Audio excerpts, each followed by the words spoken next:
ये 54th problem हम सीखते हैं। प्रॉब्लम स्टेटमेंट को ध्यान से पढ़ते हैं। The intensity of sound from a point source is this. Intensity is given, it's 1.0 into 10 to the power -8 watt per meter square. At a distance of 5 meter, at R1 is equal to 5 meter, what would be intensity at, यह I1 है, I2 निकालना है, what is intensity at R2 is equal to 25 meter. ये तो simple सा problem है भाई, हम अच्छी तरह से जानते हैं intensity is power upon area, intensity is power upon 4 pi R square, और we conclude that intensity is inversely proportional to square of distance, और I1 upon I2 is R2 square upon R1 square. यह concept लगा देना है, answer आपको सीधा सीधा मिलेगा। I1 की जगह पर मैं लिखता हूं 1 into 10 to the power -8, I2 मुझे डिटरमाइन करना है। R2 की जगह मैं लिखता हूं 25 by 5, R1 की जगह 5 whole square, so this is 25, so I2 is 1 by 25 into 10 to the power -8 watt per meter square, or you will say 4 into 10 to the power -10 watt per meter square। बिल्कुल साधारण सा सवाल था, साधारण सा concept था। इंटेंसिटी की यह एक्सप्रेशन आपको पता होना चाहिए। Intensity inversely proportional to square of distance, इससे कंक्लूड हो जाता है I1 by I2 equal to R2 square by R1 square, लगा दिया, I2 आ गया। इसी समय 54th प्रॉब्लम भी 55th प्रॉब्लम का डालते हैं। 55th प्रॉब्लम पढ़ते हैं।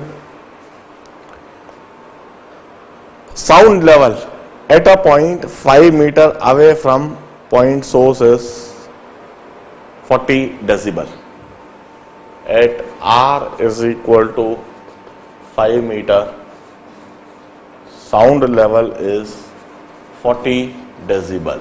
ध्यान रहे, sound level in decibel is given by 10 log I by I naught to the base 10. What will be level at point 50 meter away? 50 meter away पर sound level क्या होगा? अब देखिए, सबसे पहले यह बात हम जानते हैं that sound level in decibel is given by 10 log I by I naught. I naught is a constant. R1 पर हमें B1 दे रखा है, R2 पर B2 निकालना है। तो मैं क्या करता हूं, पहले तो रेशियो ऑफ इंटेंसिटी निकाल लूं। इसी कंसेप्ट से I1 by I2 is equal to R2 square by R1 square. So I1, यह कंसेप्ट अप्लाई कर रहा हूं, I1 upon I2 is equal to R2 by R1 whole square, that is 100। This I1 by I2। अब मैं कहता हूं B1 is 10 log I1 बाय I naught and B2 is 10 log I2 by I naught। मैं क्या करता हूं, B1 minus B2 करता हूं, B1 माइनस B2। मैं B1 माइनस B2 क्यों कर रहा हूं? क्योंकि log minus log A minus log B होता है log A अपॉन B, तो उससे अपने आप I1 बाय I2 दिखने लगेगा, और I1 बाय I2 मुझको दे रखा है। तो B1 माइनस B2 जब मैं करूंगा तो यह होगा 10 log of I1 by I0 minus 10 log of I2 by I0, और यह हो जाएगा 10 times log of I1 by I2। तो यह हो जाएगा B1 by B2। When I solve this, B1 मुझे दे रखा है 40, B2 मुझे डिटरमाइन करना है 10 log I1 बाय I2 की जगह पर 100, और this would be 10 into 2, log 2 is log 100 to the base 10 is 2, so 40 minus B2 is 20, or B2 is 20 decibel. This is the intensity in decibel at 50 meters away. 50 metre की दूरी पर यह sound intensity होगी। अब इस जगह पर आप देखिए जो समझाया गया, एक तो the variation in intensity with distance and the definition of sound intensity level in decibels.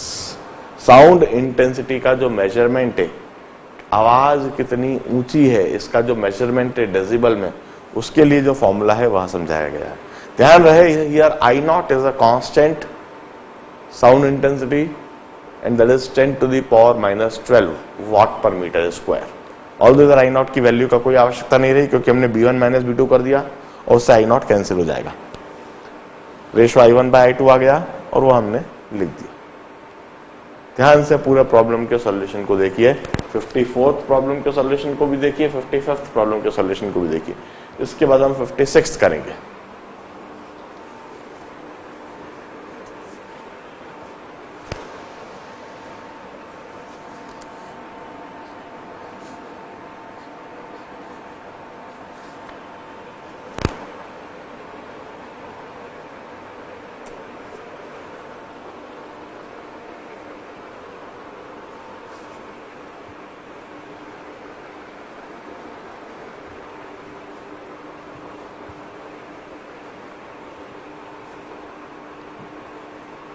Sixth problem देख लेते हैं।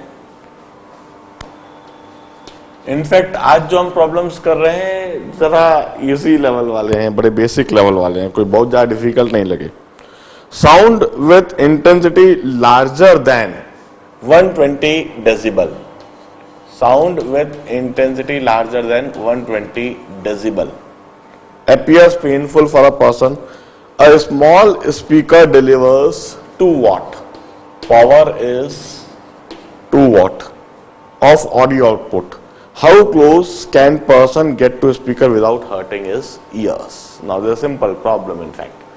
हम अच्छी तरह से जानते हैं 20 डेसिबल पावर दे रखा, तो इंटेंसिटी हमें मिल जाएगी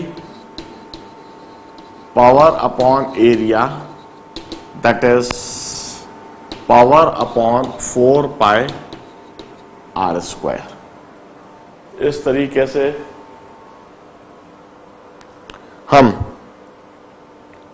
इंटेंसिटी डिफाइन करेंगे, और जो बीटा होता है that is given bye 10 log of I upon I0।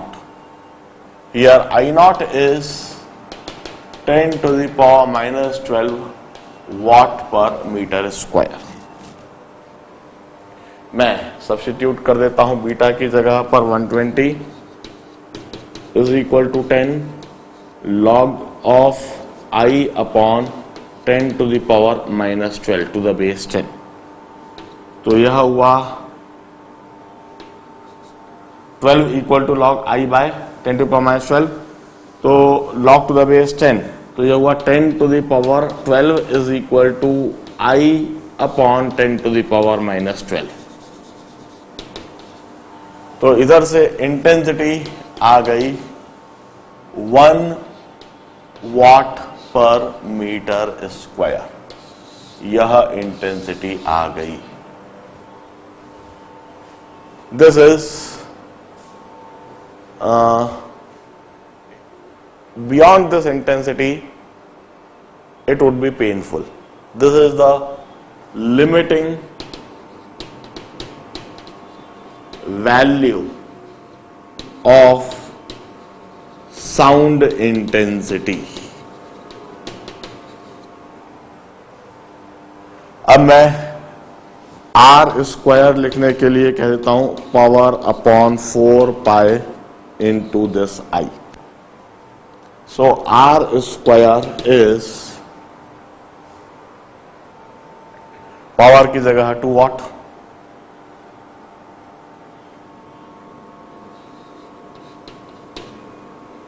और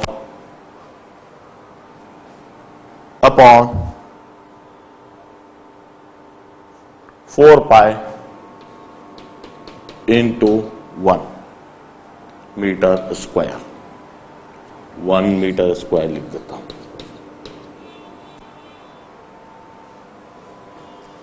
सॉरी 1 वाट, सॉरी ये गलत लिखा हूं, 1 watt. This is the power. Sorry power की जगह 1 वाट और इंटेंसिटी की जगह 1 वाट।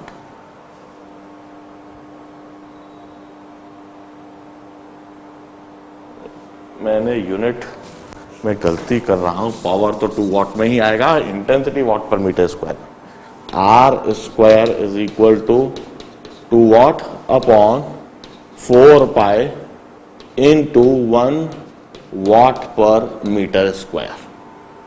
So this gives me R square equal to 1 upon 2 pi meter square, or R is equal to 1 upon root 2 pi meters. This is the answer. This is the answer. मैं इसी समय पीछे से देखकर आंसर लिखूंगा सीधा। 2 pi means 1 upon 6, 1 upon 6 means 0.17, under root of 0.16, under root of 0.16 आएगा कुछ 56.4, 0.4 मीटर और 40 centimeter. This is the final answer to the 56th problem. अब इसी समय हम करेंगे 57th प्रॉब्लम भी यहीं का डालते हैं। बड़े ध्यान से 56 प्रॉब्लम के सॉल्यूशन को देख लीजिए।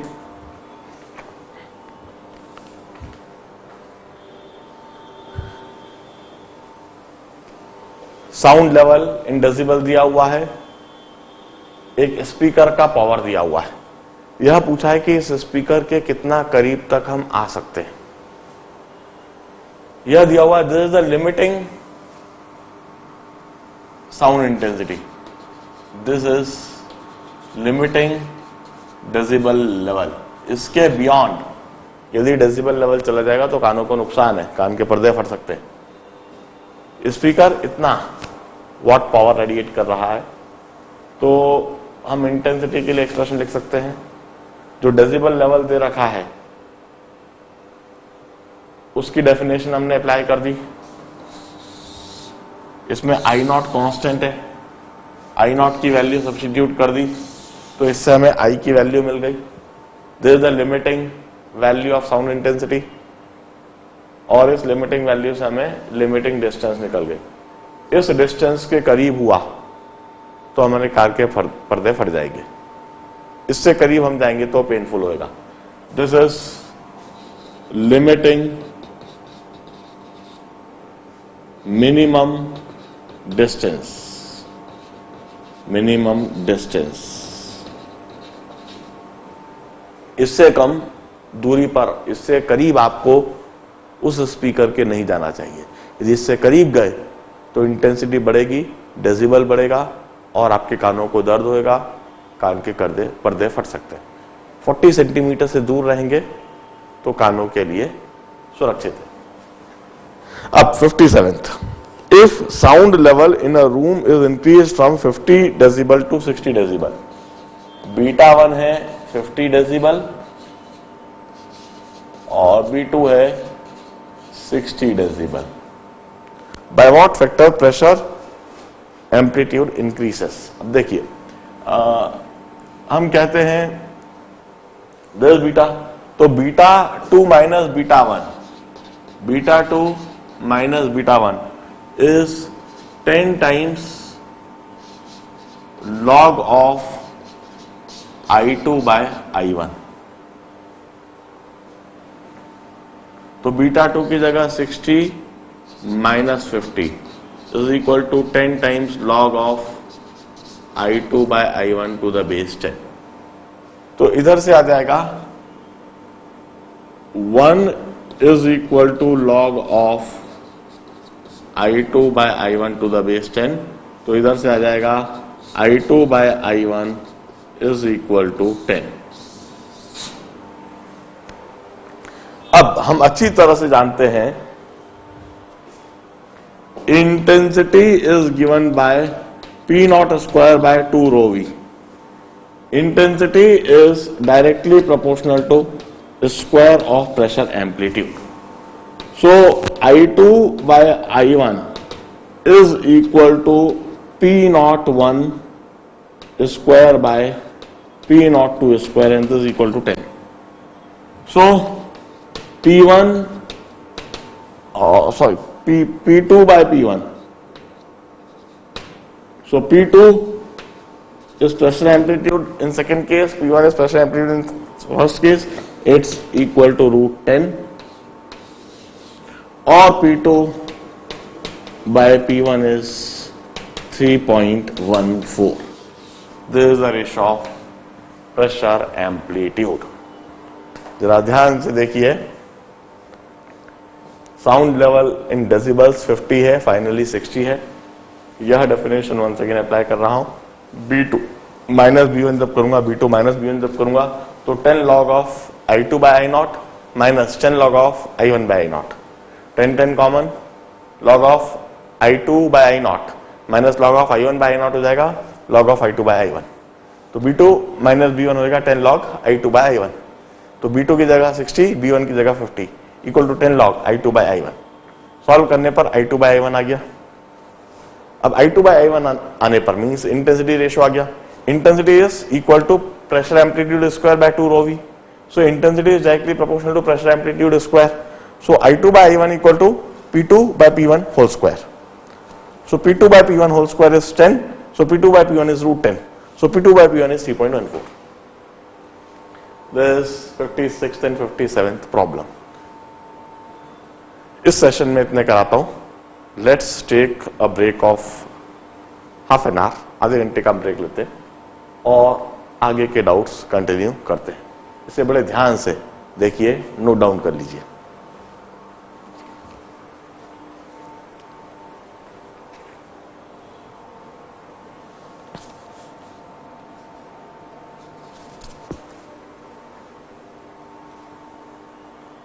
चलिए साउंड वेव्स के आगे के हम डाउट्स डिस्कस करते हैं। 57 तक आई थिंक मैंने कर दिया था मेरे पिछले सेशन में। मैं इससे आगे कंटिन्यू करता हूं, 58 कराऊंगा, 59th, 60th इसी स्टडी पैकेज में से करा रहा हूं। PFP problem for practice 61, 62, 63, 64, 10 problem अभी करा देता हूं। 65, 66, 67 तक कर देते हैं। अच्छा चलिए, इस सेशन में मैं 10 प्रॉब्लम्स करता हूं। सबसे पहले let's start reading 58th problem को पढ़ना और समझना स्टार्ट करते हैं। कैसे करा जाएगा इसको सीखते हैं। The absolute temperature of air in a region linearly increases from T1 to T2 in a space of width D। यह एयर में कोई स्पेस है और इसमें इधर टेम्परेचर T1 इधर टेम्परेचर T2, विड्थ D में टेम्परेचर इंक्रीज होता है। जैसे जैसे इस रीजन में हम आगे बढ़ेंगे तो टेम्परेचर इंक्रीज होता है। उस इंक्रीज होते हुए टेम्परेचर को मैं इस तरह से ग्राफिकली दिखाने की कोशिश करता हूँ। लीनियरली इंक्रीज होता है टेम्परेचर। इधर T1 है, इधर T2 है और जैसे जैसे हम इस स्पेस में आगे बढ़ते हैं तो टेम्परेचर T1 से T2 जा रहा है। Find the time taken by the sound wave to go through the region. इसमें साउंड वेव ट्रेवल करती है to go through this region in terms of T1, T2, D and V, speed V of the sound at 273 kelvin. Temperature T0 जो कि 273 kelvin पर है, इस पर speed V0 है V, जो कि उन्हें दिया हुआ है 330 मीटर्स पर सेकेंड। शायद सबसे नीचे चीज दे रखी है। Evaluate this time for T1 equal to 280 kelvin, T2 is equal to 310 kelvin and D is equal to 33 meters. Problem को सबसे पहले समझना। इट्स अ इंटरेस्टिंग प्रॉब्लम, हल्का सा ट्रिकी प्रॉब्लम भी है। एयर में कोई स्पेस है, कोई रीजन है और इधर टेम्परेचर कांस्टेंट नहीं, टेम्परेचर वेरी करता है। टेम्परेचर वेरी करता है T1 से T2, लीनियरली वेरी करता है ओवर द डिस्टेंस D। इधर टेम्परेचर T1 है, जैसे जैसे हम आगे बढ़ते जाएंगे टेम्परेचर बढ़ता जाएगा और T2 तक जाएगा। अब हम कहते हैं इस रीजन में जब साउंड ट्रेवल करेगी तो उसे कितना समय लगेगा, और दे रखा है 0 डिग्री केल्विन पर, 0 डिग्री सेंटीग्रेड पर, मतलब 273 डिग्री केल्विन पर साउंड की स्पीड दे रखी है। अब वह टाइम डिटरमाइन करना है, एक्सप्रेशन ऑब्टेन करना है। अब सबसे पहले मैं एक कंसेप्ट इंट्रोड्यूस कर देता हूं, टेम्परेचर ग्रेडियंट। टेम्परेचर चूंकि बढ़ रहा है इसलिए मैं एक कंसेप्ट इंट्रोड्यूस कर सकता हूं, टेम्परेचर ग्रेडियंट। K से डिनोट कर सकते हैं and that temperature gradient is T2 minus T1 upon D। This is the temperature gradient, constant है। अब मैं कहता हूं किसी भी पॉइंट X पर, जैसे यह पॉइंट X है, इधर टेम्परेचर T है और यह X की दूरी पर है from here to here.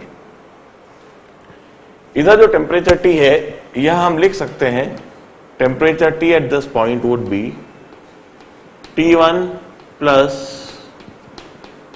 T2 minus T1 by D into X, or this temperature T would be written as T1 plus Kx। हम टेम्परेचर वेरिएशन इस तरीके से मैथमेटिकल इक्वेशन के द्वारा डिफाइन कर सकते हैं, डिस्क्राइब कर सकते हैं। Over this region, over this space. सबसे पहले यह काम करके रख लेते हैं। अब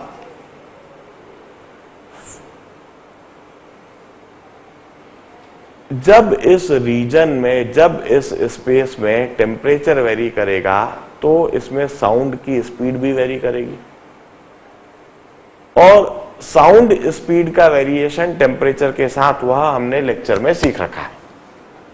यहां तक एक पार्ट हुआ है। अब अगला कंसेप्ट अप्लाई कर रहा हूं। Variation in the speed of sound with temperature is given by this concept. Speed of sound is directly proportional to square root of temperature. अब 273 केल्विन पर साउंड स्पीड की वैल्यू दे रखी है, तो इधर से मैं 273 केल्विन के लिए इस तरह से इक्वेशन लिख देता हूं। Since speed of sound is directly proportional to absolute temperature, तो मैं V upon V naught equal to under root of T upon T naught. T naught is 273 kelvin, V naught is sound speed at 273 kelvin, जो कि दे रखा है, constant है।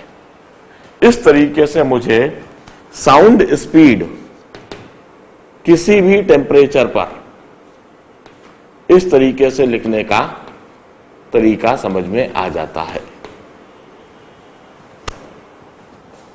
मैं यह बात लिख सकता हूं। अब मैं क्या करता हूं, यह जो साउंड स्पीड है V, इसे V naught by root T naught into under root of T1 plus KX। Root T की जगह, ये T की जगह मैंने T का यह एक्सप्रेशन सब्स्टिट्यूट कर दिया। Now this is the sound speed at any position. अब इस साउंड स्पीड को मैं लिख देता हूं dx बाय dt। इस साउंड स्पीड को मैं dx बाय dt लिख देता हूं। Now this is a simple differential equation we had obtained.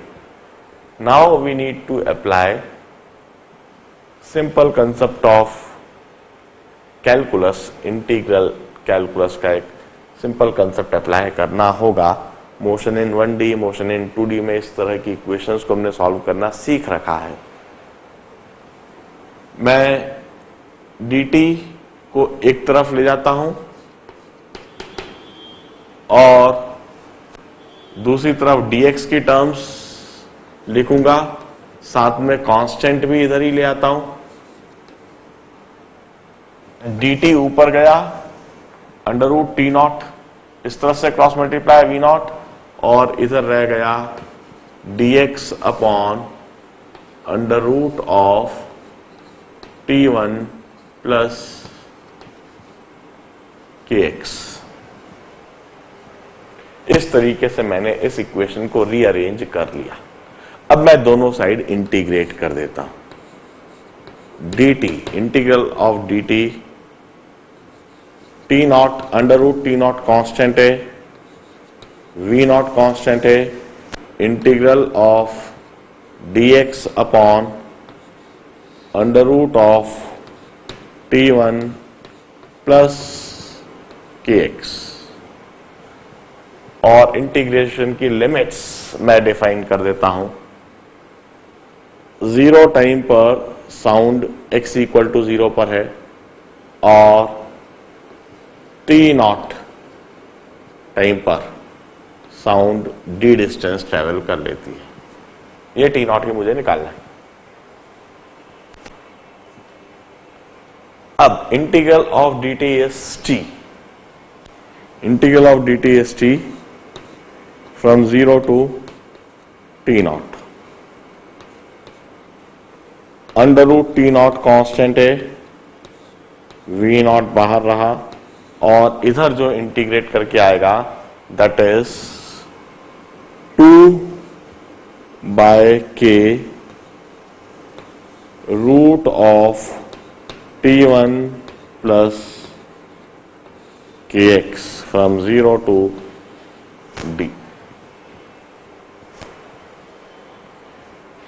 मैं लिमिट्स रख देता हूं, अब लिमिट्स रख देता हूं। T naught minus 0, upper limit minus lower limit is equal to under root of T not upon V not into 2 by K. अब इधर अपर लिमिट जब रखूंगा तो T1 under root of T1 plus K D minus 0 जब रखूंगा तो under root of T1। जरा रख के देख लीजिए। T not is equal to under root of T naught by V not into 2 by K की जगह मैं लिखूंगा डी ऊपर आ गया T2 minus T1, T2 minus T1 into T1 plus K D, K की जगह once again T2 minus T1 by D, D D cancel तो हो जाएगा under root T2 minus under root of T1।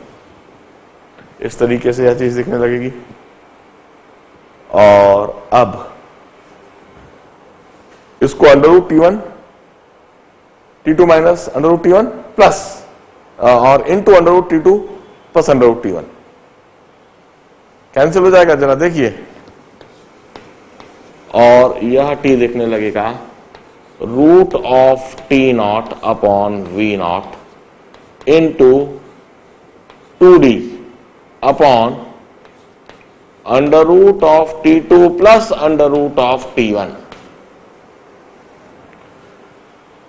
You will finally get this expression।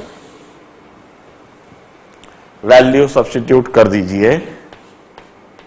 T not is equal to under root T not की जगह रखेंगे under root of 273, V naught की जगह पर रखेंगे 330 into 2D 2 into 33 upon under root of T2 plus T1 under root of 310 plus under root of 280। Substitute this values, solve for T naught, and the answer that you will get is equal to, मैं पीछे से इसी समय देख लेता हूं, आप इसको वेरीफाई कीजिए, 96 मिली सेकेंड्स, 96 मिली सेकेंड्स और 96 into 10 to the power minus 3 seconds. This is the answer और साथ में यह एक्सप्रेशन है जनरलाइज्ड सिचुएशन। बहुत ध्यान से देखिए, it's a very interesting problem. In fact temperature constant रहने के बजाय वेरी कर रहा है और यह जो टेम्परेचर का वेरिएशन है, इसमें टेम्परेचर ग्रेडियंट टर्म इंट्रोड्यूस करा, टेम्परेचर के वेरिएशन के लिए इक्वेशन लिखी कि किस तरह से जैसे जैसे हम आगे जाएंगे टेम्परेचर वेरी करेगा।